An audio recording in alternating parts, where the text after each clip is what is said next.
Hello guys, iwo-walk through ko kayo dito sa turnover unit sa granary. Ang tawag po sa model unit natin ay Amara Single Attached na may 45 square meters na lot area at 43 square meters na floor area.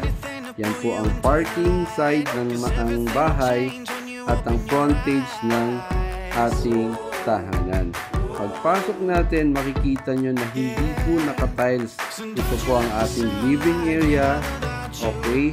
At dyan naman po sa side na yan ang ating dining area. Meron pong air well ang tawag po dito sa kwarto na to allow a good flow of air sa buong bahay. At dalawa po ang pintuan natin. Ito po yung pangalawa, leading to our parking. And ito naman po ang kitchen area natin. Siyempre, pagtaas, using yung concrete na stairs natin at ang metal handrail, ang toilet po natin ay fully tiled na po mula floor to ceiling at kompleto po ang ating toilet fixtures. Concrete po ang ating hagdan kaya you don't have to worry sa anay.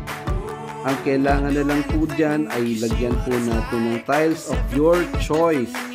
Dito po sa second floor makikita ang dalawang kwarto. Pasukin po natin ang master's bedroom. Ayan, makikita nyo may ano na siya, provision for aircon at malaki po ang master's bedroom. Ang ganda po ng ating bahay, gawa po ng Housestock Incorporated. Ito naman po yung first bedroom ng ating bahay. Pwede po dyan ang mga kids natin. So, up and down, single attached, Amara single attached na located po sa Biñan, San Antonio, Biñan, Laguna. Para po sa mga dagdag na katanungan, pwede po kayong mag-message directly sa amin. Maraming salamat!